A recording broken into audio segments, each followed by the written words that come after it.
Hey, welcome back. If you're new here, I want you to stay for this one, because what I'm about to share with you is something that genuinely stopped me in my tracks when I first came across it. And I've been doing this long enough to know the difference between something that's just interesting and something that actually matters. This matters. So settle in, because we're going to talk about a name that you may not know yet, but by the end of this video, I promise you, you're going to understand exactly why the entire world is talking about it. The name is Jimin. And before you click away, before you tell yourself this isn't for you, before you assume this is just another piece of content about a pop star that has nothing to do with your life, I want you to give me 2 minutes. Just 2 minutes. Because this story is not really about pop music. It's not really about K-pop or Korea or any of the things you might be expecting. This story is about what happens when a human being decides that good enough will never be good enough. It's about what happens when talent meets the kind of discipline that most of us only read about. And it's about a moment that just happened, officially on the world stage, that is already being talked about as one of the most significant recognitions in the history of performance art. The world just named Jimin the #1 male dancer on the planet. And if that doesn't make you curious, I don't know what will. Let's start at the beginning, because the beginning of this story is important. Jimin was born ParkJimin on October 13th, 1995, in Busan, South Korea. Now, Busan is a port city, a working city, the kind of place where people are practical and straightforward and not particularly given to dreaming out loud. And Jimin grew up there as a fairly ordinary kid in most respects. He went to school. He had friends. He had a family that loved him. But somewhere along the way, he found dance. And when he found it, something clicked into place that had apparently been waiting to click for a very long time. He enrolled in Busan High School of Arts. And this is where the story starts to get interesting. Because Jimin didn't just attend that school. He didn't just participate. He graduated as the top student in his class in contemporary dance. Now, I want to make sure you understand what that means, because contemporary dance is not what most people picture when they think about the kind of dancing you see in pop music videos. Contemporary dance is a serious, technically demanding art form. It requires an understanding of the body that takes years to develop. It requires physical strength and flexibility and coordination, but it also requires something much harder to develop, which is the ability to translate emotion into movement, to make your body tell a story that your mouth cannot tell, to communicate something true and human to an audience through nothing but the way you occupy space and time. Jimin was the best in his class at all of that, at 17 years old. And then he made a decision that changed everything. He left Busan and went to Seoul, and he joined a small entertainment agency called Big Hit Entertainment, and he began training to become a member of a group that was being assembled there. That group would eventually become BTS. And if you don't know what BTS is, here's the quickest summary I can give you. BTS is, by almost every measurable standard, one of the most successful musical acts in the history of recorded music. They have broken Billboard records that people thought would stand for decades. They have sold out stadiums on 6 continents. They have had #1 albums simultaneously in the United States, the United Kingdom, Australia, and dozens of other countries. They have addressed the United Nations General Assembly. They have been the subject of serious academic study at major universities. They have changed the global entertainment industry in ways that scholars and industry analysts are still trying to fully understand. And in a group that is absolutely filled with extraordinary talent, Jimin has consistently been the performer that audiences and critics and professionals in the dance world point to first when they want to talk about what makes this group genuinely special. But here's the thing I really want you to understand, and this is the part that I think gets lost when people who haven't actually watched Jimin perform try to talk about him. What he does is not pop dancing. I want to be very clear about that. When you watch Jimin on stage, you are not watching someone who learned a routine and is executing it correctly. You are watching someone for whom movement is a language, a primary language, perhaps the most natural language they have. The choreography that BTS performs is already at a level that very few performers in the world could handle. The technical demands are extraordinary, but Jimin takes those demands and then adds something on top of them that turns technical execution into genuine art. He adds presence. He adds intention. He adds that quality that the greatest performers have always had, that quality that makes you feel like you are watching someone reveal something true about the human experience, and that quality cannot be taught. You either have it or you don't. Jimin has it in abundance. Now I want to talk about the recognition itself, because I think it's important to understand what the top 100 best male dancers list actually is, and why being named number 1 on that list is not the same as winning a fan vote or a popularity contest. We live in a world that is drowning in awards. There are so many award shows and so many categories, and so many winners that it can be genuinely hard to know what any individual recognition actually means. This is different. This recognition is not driven by streaming numbers. It is not influenced by how many people on social media are campaigning for their favorite artist. It is an evaluation of craft, of artistry, of the total package of what a performer brings to a stage. It looks at technique, yes, but it also looks at something much harder to quantify, which is the ability to move an audience, to make people feel something real, to create a connection between a body in motion and a group of human beings watching that body, a connection that bypasses intellectual analysis and goes straight to the emotional core.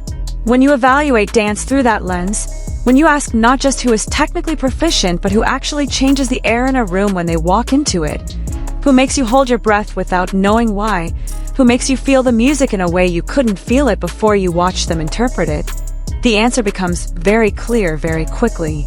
And the global dance community, which is filled with people who have spent their entire professional lives developing the ability to ask and answer exactly those questions, looked at every male dancer performing at the highest level in the world today, and they put Jimin at the top.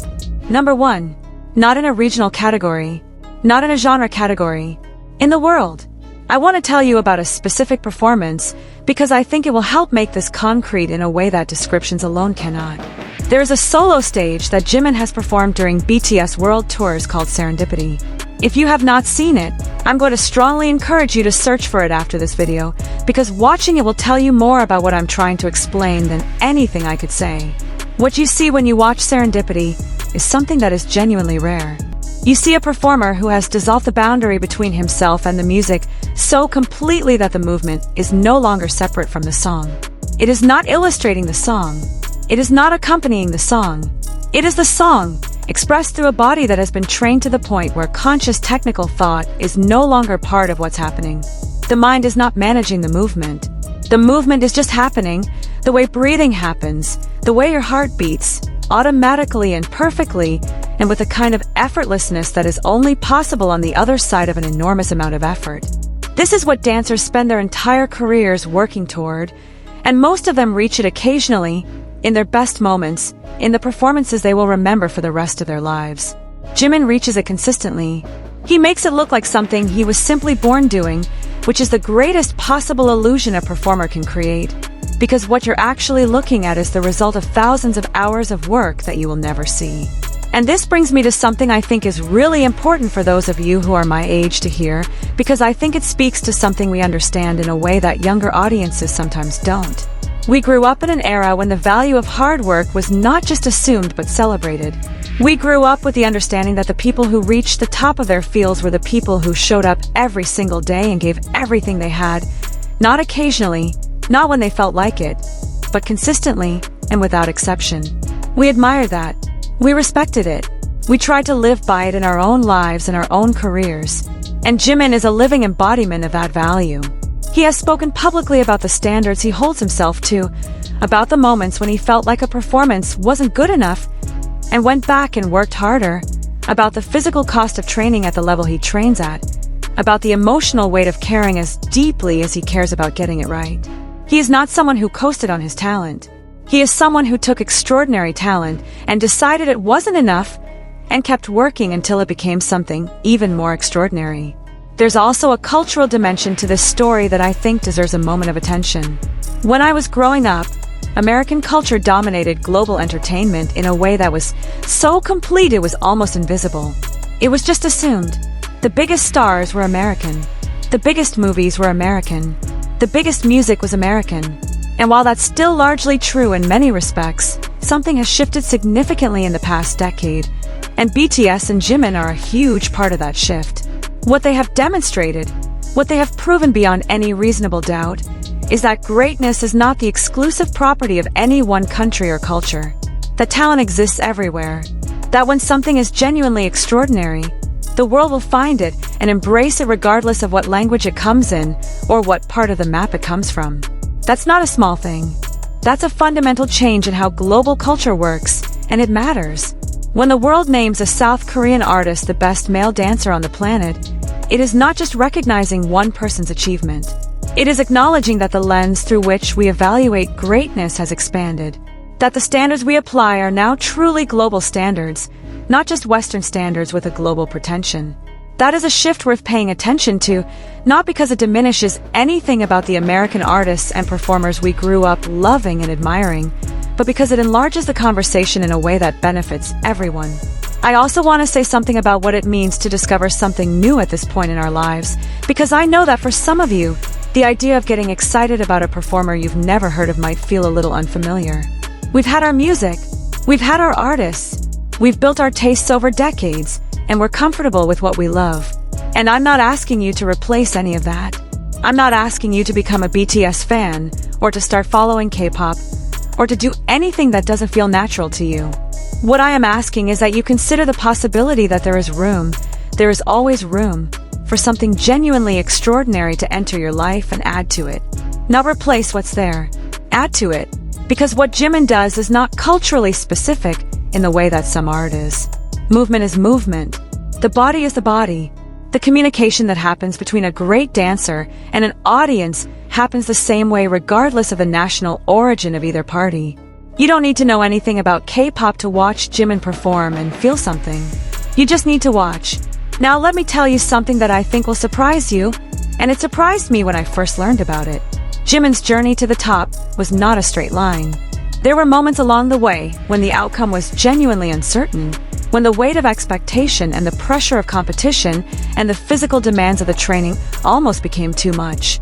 He has talked about periods of self-doubt that would be recognizable to anyone who has ever tried to do something hard and wondered if they were actually good enough to do it. He has talked about nights when the studio felt like a prison rather than a sanctuary, when the body refused to cooperate and the mind refused to be quiet, and the gap between where he was and where he wanted to be felt impossible to close.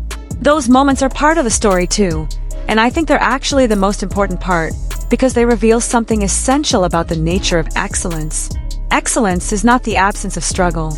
It is the decision, made over and over again in the middle of the struggle, to keep going anyway. Every single time Jimin chose to stay in that studio instead of going home, every single time he ran the same sequence again because it wasn't quite right yet, every single time he pushed through exhaustion and doubt and physical pain to get a little closer to the standard he had set for himself, he was making a choice that most people never make. And the accumulation of those choices, over years and years, is what you see when you watch him perform today. There is also something worth saying about the way Jimin carries his success, because it tells you something important about his character. In an industry that rewards ego, in a world where the biggest stars often become increasingly disconnected from the ordinary human experiences that made them relatable in the first place, Jimin has remained remarkably grounded. People who have worked with him consistently describe someone who is genuinely humble, who is as interested in lifting the people around him as he is in his own achievement, who understands that the group is more important than the individual, even when the individual is being singled out for recognition. That kind of character is not common at the level he operates at. And it matters, not just as a biographical detail, but because it comes through in the work. You can feel it when you watch him perform. There is no arrogance in what he does. There is only complete and total commitment to the moment, to the music, to the audience, to the idea that this performance, this specific performance, deserves everything he has. That generosity of spirit, that absolute dedication to giving the audience the best possible version of what he is capable of, is part of what makes watching him such a powerful experience. And finally, I want to come back to where we started, because I think it's worth sitting with for a moment before we wrap up. The world just named Jimin the #1 male dancer on the planet. That is a fact. It happened. And whether you were paying attention to it or not, whether it fits into the categories of things you normally care about or not, it is a moment that means something. It means that somewhere on the other side of the world, a kid from a port city decided that he was going to be the best. And he worked for it every single day until the world agreed with him. It means that talent and discipline and character, those old-fashioned values that we were raised to believe in, still matter. They still produce results. They still have the power to take someone from ordinary circumstances to the absolute pinnacle of their field. That's a story worth knowing. That's a story worth telling. And Jimin is living it right now at the top of the world, exactly where all of that work was always meant to take him. So here's what I'm going to ask you to do. After this video ends, I want you to search for Jimin. I want you to find one of his performances. Serendipity is a great place to start. And I want you to watch it with open eyes. Not with the eyes of someone who is evaluating whether this fits into the categories they already care about, but with the eyes of someone who is simply watching a human being do something remarkable. Because that's what it is. Remarkable. The world's top dance community looked at every male dancer performing at the highest level anywhere on earth and put this man at number one. That's not nothing. That's the world telling you something worth paying attention to. Jimin is not just a K-pop star. He never was. The world just finally made it official. And if you've made it to the end of this video, you now know why that matters. Make sure you like this video if you found it valuable, subscribe if you want more content like this, and drop a comment below telling me whether you knew about Jimin before today, or whether this was completely new to you. I read every comment, and I genuinely want to know. I'll see you in the next one.